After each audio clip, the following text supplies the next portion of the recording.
Welcome back to my YouTube channel learning student. तो आज हम लेकर के आए हैं जो क्लास 11th के बच्चे हैं उनके लिए जो है कि काव्य खंड जो कि कबीर दास के द्वारा लिखित है, ठीक है, लिखा गया है साखी।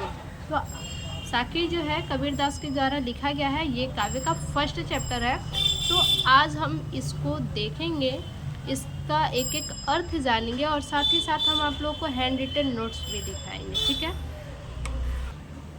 बलिहारी गुरु आपड़ो दो हाड़ी के बैर, जिनी मानिस तय देवता करत न लागी बार।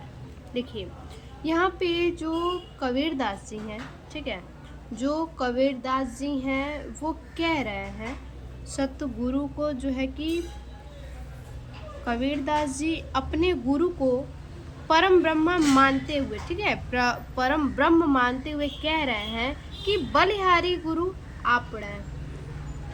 बलिहारी यानी मैं अपने आप को, ठीक है, गुरु मतलब गुरु, आपड़ो मतलब आपको, ठीक है। दो हाड़ी के बैर, दो हाड़ी के बैर यानी अपने आप को, कै मतलब कई, बार मतलब बार बार, ठीक है। देखिए मैं अपने आप को, गुरु को न्योछावर कर रहा हूँ। बलिहारी मतलब होता है न्योछावर करना, ठीक है, यानी अपने आप को गुरु के सामने समर्पित कर देना। तो कबीर दास जी कहते हैं कि मैं अपने आप को, मैं अपने आप को जो है कि गुरु को न्योछावर कर रहा हूँ और अपने शरीर को, अपने तन को, अपने मन को, यानी पूरी तरह से जो है कि बार बार न्योछावर कर रहा हूँ, ठीक है। देखिए जिनी मानिस तय देवता, जिनी मतलब जिनको, मानिस मतलब मनुष्य, तय देवता जिसने मनुष्य से देवता बनाने में करत न लागी बार, ठीक है। करत न लागी बार यानी करत न मतलब नहीं, लगी मतलब लगी, बार मतलब देर, जिसने मनुष्य से देवता बनाने में देर नहीं लगाया, देर नहीं लगाया, ठीक है, जिसने मनुष्य से देवता बनाने में देर नहीं लगाया। फिर से देखिए कबीर दास जी अपने गुरु को परम ब्रह्म मानते हुए कहते हैं कि वे अपने आप को, ठीक है, वे कबीर दास जो है कि अपने आप को, अपने गुरु को, वो खुद को क्या कर रहे हैं, खुद को, अपने गुरु को बार बार न्योछावर कर रहे हैं, ठीक है, बार बार न्योछावर करने को कह रहे हैं। गुरु ने अपने जैसे शिष्य को, ठीक है, गुरु ने अपने जैसे शिष्य को, यानी जिसने मनुष्य को देवता बनाने में, गुरु ने क्या किया है कि अपने शिष्य को मनुष्य से देवता बनाने में कोई देर नहीं की है, कोई देर नहीं लगाया है। अब इसका जो है कि संदर्भ सहित व्याख्या देख लीजिए। देखिए प्रस्तुत पद्यांश हमारी पाठ्य पुस्तक हिंदी के साखी नामक पाठ से लिया गया है, जिसके कवि कबीर दास जी हैं। व्याख्या है, कबीर दास अपने गुरु को परम ब्रह्म मानते हुए कहते हैं कि वे आपको, ठीक है, वे अपने आप को, अपने गुरु को बार बार न्योछावर कर रहे हैं, ठीक है, न्योछावर कर रहा हूँ। गुरु ने अपने जैसे शिष्य को, ठीक है, गुरु ने अपने जैसे शिष्य को मनुष्य से देवता बनाने में कोई देर नहीं की। सतगुरु की महिमा अनंत अनंत किया उपकार, लोचन अनंत उघाड़ियाँ अनंत दिखावड़ हार। देखिए जो कबीर दास जी हैं वो कह रहे हैं कि सतगुरु यानी सच्चे गुरु, जो सच्चे गुरु की महिमा है वो अनंत है, सच्चे गुरु की महिमा अनंत है, अनंत किया उपकार, और उन्होंने क्या किया है, अनंत उपकार किया है, ठीक है। कवि कह रहे हैं कि सच्चे गुरु की महिमा अनंत है और सतगुरु का हम पर क्या है, अनंत उपकार है।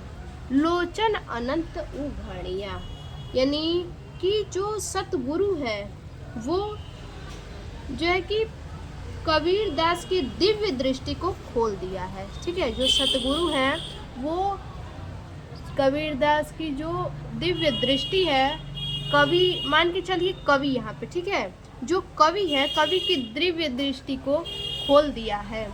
अनंत दिखावण हार, क्योंकि ईश्वर अनंत है और उन्होंने ईश्वर के दर्शन करा दिए हैं। ठीक है, फिर से एक बार देखिए, सतगुरु की महिमा अनंत है। कबीरदास जी कहते हैं कि सतगुरु की महिमा अनंत है और उनकी उपकार हम पे अनंत है। ठीक है, उन्होंने हम पर अनंत उपकार किया है। उन्होंने कवि की दिव्य दृष्टि को खोल दिया है, कवि को दिव्य दृष्टि प्रदान किया है और अनंत ब्रह्म के दर्शन कराए हैं। देखिए, सतगुरु की महिमा का वर्णन करते हुए कवि कह रहे हैं कि सतगुरु की महिमा अनंत है और उन्होंने हम पर अनंत उपकार किया है। उन्होंने कवि को दिव्य दृष्टि प्रदान किया है और अनंत ब्रह्मा के दर्शन कराए हैं। ठीक है, अनंत ब्रह्म के दर्शन कराए हैं, यानी ईश्वर के दर्शन कराए हैं। अगला है, दीपक दिया तेल भरी बाती दई अघट, पूरा किया बिसाहुणा बहुरी न आवे हट। दीपक दिया तेल भरी, यानी कि कबीरदास जी कह रहे हैं कि जो शरीर रूपी दीपक है उसमें ईश्वर ने प्रेम रूपी तेल को भर दिया है, यानी हमारा शरीर दीपक के समान है। ठीक है, हमारा जो शरीर है वो दीपक के समान है और जो हमारा प्रेम है वो क्या है, तेल के समान है। ईश्वर ने शरीर रूपी दीपक में ईश्वर रूपी प्रेम, जो है कि ईश्वर प्रेम रूपी तेल भर दिया है। बाती दई अघट्य, जो कि कभी न घटने वाले बाती, ठीक है, कभी न घटने वाले ज्ञान का बत्ती डाल दिया है। बाती दई अघट, अघट मतलब कभी न घटने वाला, बाती, ठीक है, कभी न घटने वाले ज्ञान का बाती डाल दिया है। पूरा किया बिसाहुणा, पूरा किया बिसाहुणा, अर्थात इस ज्ञान रूपी दीपक के प्रकाश में, ठीक है, इस ज्ञान रूपी दीपक के प्रकाश में कवि की सांसारिक वासना समाप्त हो गई है। ठीक है, कवि की जो सांसारिक वासना है वो समाप्त हो गई है। उन्होंने जीवन का फेरा पूरा कर लिया है। पूरा किया बिसाहुणा, यानी बिसाहुणा मतलब जीवन का जो फेरा है, उन्होंने जीवन का फेरा जो है कि पूरा कर लिया है। कबीरदास कह रहे हैं सच्चे गुरु से कि उन्होंने, कबीरदास जीवन के फेरे को उन्होंने पूरा कर लिया है। ठीक है, और इसलिए संसार रूपी बाजार में उन्हें फिर नहीं आना पड़ेगा। ठीक है, बहुनी ना आवे हट, इसलिए फिर से उन्हें संसार रूपी बाजार में नहीं आना पड़ेगा, क्योंकि ईश्वर को पाने के बाद उनकी आत्मा ब्रह्ममय हो गई है। ठीक है, कबीरदास जब ईश्वर को पा लिए तो उनकी जो आत्मा है वो ब्रह्ममय हो गई है।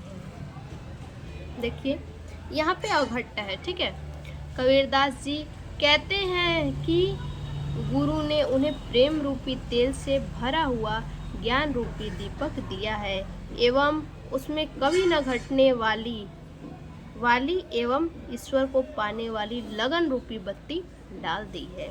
इस ज्ञान रूपी दीपक के प्रकाश में कवि की सांसारिक वासना समाप्त हो गई है। उन्होंने जीवन का फेरा पूरा कर लिया है, इसलिए संसार रूपी बाजार में उन्हें फिर नहीं आना पड़ेगा, क्योंकि ईश्वर को पाने के बाद उनकी आत्मा ब्रह्ममय हो गई है। बूढ़े थे पर उबरे गुरु की लहरी चमकी, भेरा देखा जर्जरा उतरी पड़े फरकी। अब यहाँ पे देखिए, जो कबीरदास हैं वो क्या कह रहे हैं। कबीरदास कह रहे हैं कि बूढ़े थे यानी मैं डूब रहा था, परी उबरे, परी मतलब परंतु, उबरे मतलब बच गया। मैं डूब रहा था परंतु बच गया। गुरु की लहरी चमकी, यानी गुरु की ज्ञान की लहर, गुरु की लहरी चमकी, यानी गुरु की लहरी, गुरु की ज्ञान की लहरी। ठीक है, गुरु से जो ज्ञान मिला है, ठीक है, तो गुरु के ज्ञान की लहरी चमकी मतलब चमकी, गुरु के ज्ञान का जो लहर है वो चमका। भेरा देखा जर्जरा, भेरा मतलब नाव, नाव देखकर, देखा मतलब देखकर, जर्जरा यानी जर्जर, उतरी पड़े फरंकी, उतरी पड़े यानी उतर पड़े, फरंकी मतलब शीघ्र ही। अब देखिए यहाँ पे जो कबीरदास जी है वो कह रहे हैं, ठीक है, कवि सांसारिक मोह माया में डूब रहे हैं। कबीरदास जी जो है सदगुरु से कह रहे हैं कि वो खुद क्या है, वो खुद मोह माया में डूब रहे थे, किंतु वह मोह माया में डूब रहे थे, किंतु जब गुरु की ज्ञान की तरंग, गुरु की लहरी चमकी यानी गुरु की ज्ञान रूपी तरंग चमकी, तो गुरु की ज्ञान रूपी तरंग चमकी तो पता चला, ठीक है, चमकी तो उन्हें यह पता चला कि संसार रूपी मोह माया, ठीक है, संसार रूपी मोह माया का नाव अत्यंत जर्जर है। देखिए भेरा मतलब नाव देखकर, देखा मतलब देखकर, जर्जरा मतलब जर्जर, ठीक है, कि चमकी तो उन्हें यह पता चला संसार रूपी मोह माया का नाव क्या है, अत्यंत जर्जर है। जो नाव है वो क्या है, अत्यंत जर्जर है, जिसमें बैठने पर डूबने की संभावना है, ठीक है, जिसमें बैठने पर डूबने की संभावना है।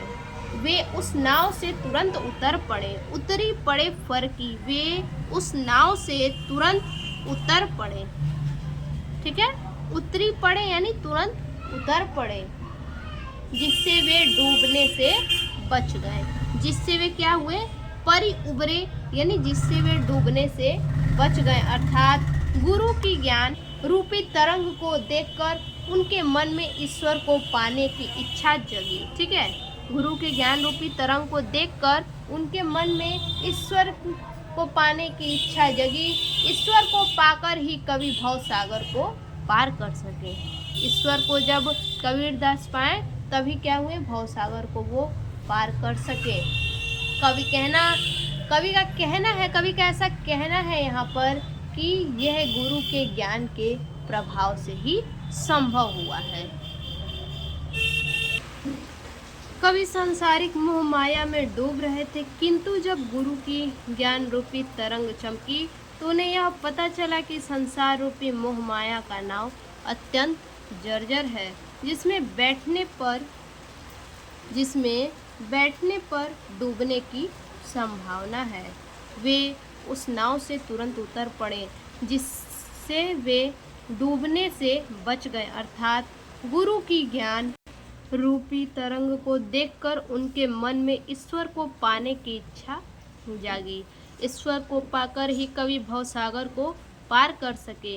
कवि का कहना है कि यह गुरु के ज्ञान के प्रभाव से ही संभव हो पाया है। अगला है, चिंता तो हरि नाव की और न चिंता दास, जे कछु चितवे राम बिनु सोई काल की पास। चिंता तो हरि नाव की, चिंता मतलब चिंता, तो हरि नाव की यानी हरि के सच्चे सेवक ईश्वर के नाम का चिंतन करते हैं। हरि के सच्चे सेवक जो होते हैं, ठीक है, वो ईश्वर की, हरि के सच्चे सेवक ईश्वर के नाव मतलब नाम की चिंता करते हैं। हरि के सच्चे सेवक ईश्वर के नाम की ही चिंता करते हैं। और न चिंता दास, और दास मतलब सेवक, और सेवक को कोई चिंता नहीं रहती, ठीक है, और सेवक को और कोई चिंता नहीं रहती है। जो हरि के सच्चे सेवक होते हैं उन्हें ईश्वर के नाम की ही चिंता होती है, उसके अतिरिक्त और कोई चिंता उस सेवक को नहीं होती है। जे कछु चितवे राम बिनु, जे कछु यानी जो कुछ, चितवे राम बिनु राम के नाम के अलावा, ठीक है, राम के नाम के अलावा जो कुछ चितवे राम बिनु यानी राम के नाम के अलावा और कोई सोई काल की पास चिंतन मृत्यु के बंधन के समान है। ठीक है, सोई काल की पास यानी कि राम के नाम के अलावा जो अतिरिक्त चिंतन अगर और कोई चिंतन है तो वो चिंतन मृत्यु के समान बंधन है। ठीक है, काल मतलब मृत्यु, मृत्यु के समान बंधन है। पास मतलब समान, मृत्यु के समान बंधन है। देखिए कवि कह रहे हैं कि इस संसार में यदि चिंतन करना है तो ईश्वर के नाम की चिंता करे और कोई चिंता न करे, क्योंकि जो सच्चे सेवक होते हैं वो ईश्वर के ही नाम की चिंता करते हैं और कोई चिंता नहीं उन्हें रहती है। जे कछु चितवे राम बिन सोई काल की पास, और राम के नाम के अलावा और जो अतिरिक्त चिंता करते हैं तो अतिरिक्त जो चिंता है वो मृत्यु के समान बंधन है।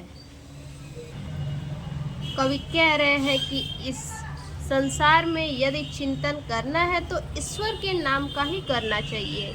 ईश्वर के भक्त सिर्फ उनका ही चिंतन करते हैं, वे अन्य वस्तुओं की चिंता नहीं करते। वे इस बात को अच्छी तरह जानते हैं कि ईश्वर का चिंता करने के अतिरिक्त और कोई चिंतन करना मृत्यु के समान बंधन में डालने वाला है। तू करता तू भया मुझ में रही न हूँ, बारी फेरी बली गई जीत देखो तित तू। देखिए तू करता तू भया, तू मतलब अहंकार होता है। ठीक है, यहाँ पे जो तू है इसका मतलब अहंकार होगा। तो तू कबीरदास जी कहते हैं कि हे प्रभु तू यानी तेरा नाम, करता मतलब पुकारते पुकारते, तू भया यानी तेरा, यहाँ पे तू मतलब तेरा होगा। ठीक है, तो तेरा नाम पुकारते पुकारते तेरा हो गया। हे प्रभु तेरा नाम पुकारते पुकारते मैं तेरा हो गया, मुझ में रही न हूँ, अब मुझ में अहंकार समाप्त हो गया है। अर्थात मुझ में जो मैं था, अहंकार था, वो समाप्त हो गया है। बारी फेरी बली गई, बारी फेरी यानी इस संसार में, ठीक है, इस संसार में बली मतलब समाप्त हो गया, बली गई यानी समाप्त हो गया, फेरी मतलब आवागमन। तो इस संसार में जो आवागमन का चक्र है वो समाप्त हो गया है। जित देखो तित तू, जिधर भी देखता हूँ, जित देखो यानी जिधर भी देखता हूँ, तित तू उधर तू ही तू नजर आता है। कबीरदास जी कहते हैं कि हे प्रभु तेरा नाम पुकारते पुकारते मैं तेरा हो गया, मुझ में अहंकार समाप्त हो गया, इस संसार में आवागमन का चक्र समाप्त हो गया, जिधर भी देखता हूँ सिर्फ तू ही तू नजर आता है। देखिए कवि कह रहे हैं कि ईश्वर के नाम को निरंतर जपने से उनका अहंकार अर्थात मैं समाप्त हो गया। उनकी आत्मा ने परमात्मा से एकाकारित कर ली, उनकी आत्मा परमात्मा पर न्योछावर हो जाती है। उनकी जो आत्मा है वो परमात्मा पर न्योछावर हो जाती है, क्योंकि परमात्मा में विलीन हो जाने से ही उन्हें संसार के बंधनों से छुटकारा मिला। कवि कहते हैं जहाँ देखता हूँ वहाँ मुझे परमात्मा के दर्शन होते हैं। कबीर सूता क्या करे काहे न देखो जागी, जाके संग ते बिछुड़िया ताही के संग लागी। अब यहाँ पे देखिए कबीर सूता क्या करे, यानी जो कबीरदास जी हैं वो कह रहे हैं, सूता मतलब सोता हुआ क्या कर रहा है। कबीरदास जी कह रहे हैं कि हे मनुष्य तू मोह रूपी निद्रा में पड़ा हुआ क्या कर रहा है, हे मनुष्य तू सोता हुआ क्या कर रहा है। काहे न देखो जागी, जग कर तुम इस मोह के भ्रम से जग कर वास्तविकता को क्यों नहीं देखते। जाके संग ते बिछुड़िया, जाके संग ते बिछुड़िया, परमात्मा से बिछड़े हुए हे जीवात्मा, यानी जिसके साथ बिछड़ा था, जाके संग ते बिछुड़िया, जिसके साथ यानी जिसके साथ तुम बिछड़े थे, अर्थात परमात्मा से बिछड़ा हुआ हे जीवात्मा ताही के संग लागी। उस आत्मा को, ठीक है, उस आत्मा के साथ पुनः लग जाओ, पुनः संग कर लो, उस आत्मा को पुनः साथ ले लो, अर्थात परमात्मा का स्वामित्व प्राप्त करो। ठीक है। कबीरदास जी कहते हैं कि हे मनुष्य, तू मोह रूपी निद्रा में सोया हुआ क्या कर रहा है? काहे न देखियो जागी। इस संसार की वास्तविकता को जगकर क्यों नहीं देखते? जाके संग ते बिछुड़िया। हे तुम परमात्मा से बिछड़े हुए हे जीवात्मा ताही के संग लागी। तुम परमात्मा का स्वामित्व प्राप्त, तुम्हें परमात्मा के साथ जुड़ करके परमात्मा का स्वामित्व प्राप्त करना चाहिए। देखिए, कवि कहते हैं कि हे मनुष्य, तू मोह रूपी निद्रा में पड़ा हुआ क्या कर रहा है? तू जागकर वास्तविक तथ्य को क्यों नहीं देखता? मोह माया के भ्रम में पड़ा मनुष्य अपने वास्तविक स्वरूप को भूल गया है। इस मोह माया का त्याग करके होश में आओ और अपने स्वरूप को पहचानो। मनुष्य परमात्मा से बिछड़े हुए जीवात्मा है जो उनसे अलग होकर सांसारिक कष्टों को भोग रहे हैं। उन्हें परमात्मा का स्वामित्व प्राप्त करना चाहिए। केसो कही कही कुकिए, ना सोइए असरार। राति दिवस के कुकड़े, कबहू लगे पुकार। केसो मतलब केशव अर्थात श्री कृष्ण। कही कही कुकिए, कबीरदास जी कहते हैं कि श्री कृष्ण का नाम कह कहकर स्मरण कीजिए। श्री कृष्ण का नाम का क्या कीजिए? स्मरण कीजिए मधुर वाणी में, यानी श्री कृष्ण के नाम को जो है कि मधुर वाणी में कह कहकर स्मरण कीजिए। श्री कृष्ण के नाम को प्रत्येक क्षण, ठीक है, श्री कृष्ण के नाम को निरंतर या फिर बार बार कोयल की तरह मधुर स्वर में स्मरण कीजिए। ना सोइए असरार, आलस में मत सोइए। राति दिवस के कुकड़े, यानी रात दिन, राति दिवस यानी रात दिन, रात दिन कोयल की तरह मधुर स्वर में, ठीक है, रात दिन कोयल की तरह मधुर स्वर में ईश्वर का स्मरण कीजिए। कबहू लगे पुकारी, कबहू मतलब कभी न कभी ये ईश्वर को जरूर सुनाई देगा। कवि श्री कृष्ण के नाम का स्मरण करने को कहते हैं कि भगवान श्री कृष्ण के नाम को प्रत्येक क्षण कोयल की तरह मधुर स्वर में स्मरण करना चाहिए। हो सकता है कि भगवान का नाम कोयल के मधुर स्वर में पुकारने से उन्हें यह सुनना अच्छा लगेगा। मनुष्य ईश्वर के महत्व को न जानते हुए हठपूर्वक अज्ञान की नींद में सोते रहते हैं। यदि वे अज्ञान की निद्रा से जागकर रात दिन ईश्वर का स्मरण करते रहें तो कभी न कभी ईश्वर को जरूर सुनाई देगी। लंबा मार्ग दूरी घर, विकट पंथ बहु मार। कहो संत क्यों पाइए, दुर्लभ हरि दीदार। देखिए, कवि कह रहे हैं कि लंबा मार्ग दूरी घर, यानी प्रभु के जो घर का मार्ग है वो अत्यंत लंबा है। प्रभु के घर का जो मार्ग है अत्यंत लंबा है। विकट पंथ बहु मार, और प्रभु के प्राप्ति के मार्ग पर बहुत से सांसारिक मोह माया रूपी लुटेरे भी मिलेंगे। विकट पंथ बहु मार, यानी प्रभु को प्राप्ति के मार्ग पर बहुत से सांसारिक मोह माया लुटेरे भी मिलेंगे। ठीक है।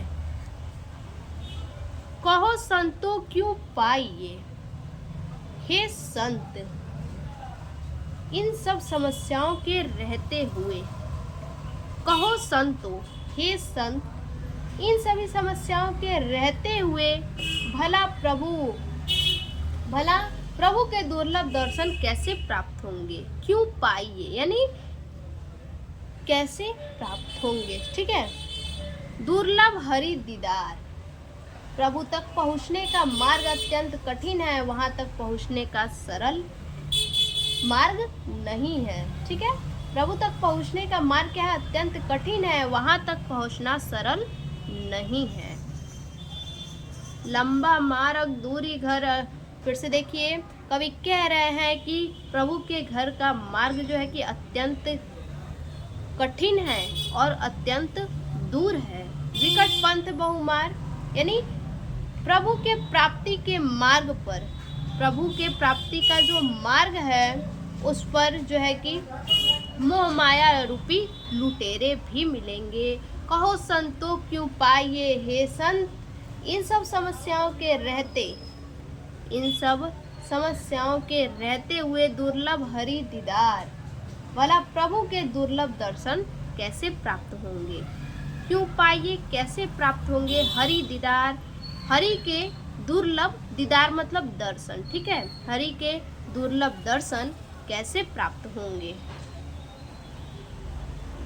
देखिए कवि कह रहे हैं कि हे प्रभु, कवि कह रहे हैं कि प्रभु के प्राप्ति का यह मार्ग लंबा है, अर्थात प्रभु का जो घर है, ठीक है, और लक्ष्य अभी दूर है। प्रभु के प्राप्ति के मार्ग पर बहुत से सांसारिक मोह माया रूपी लुटेरे भी मिलेंगे। हे संत, इन सब समस्याओं के रहते हुए भला प्रभु के दुर्लभ दर्शन कैसे प्राप्त हो। प्रभु तक पहुँचने का मार्ग अत्यंत कठिन है, वहाँ तक पहुँचना सरल नहीं है। यहू तन जालो मसी करो, लिखो राम का नाव, लेखन करूँ करंक की, लिखी लिखी राम पठाऊं। देखिए यहाँ पे इस दोहे में जो है कि कबीरदास जी कहते हैं, यहू तन जालो मसी करो, अपने इस तन को जलाकर मैं स्याही बना दूंगा। यहू तन यानी यह जो तन है, जो उनका तन है, जालो मसी करो, उसे जला करके, अपने इस तन को जलाकर मैं स्याही बना दूंगा। लिखो राम का नाम, जिससे राम के नाम को लिख सकूं। लेखन करूं करंक की, लेखन करूं करंक की, और अपने शरीर की हड्डियों को लेखनी बना दूं। करंक मतलब हड्डी, अपने शरीर की हड्डियों को लेखनी बना दूं।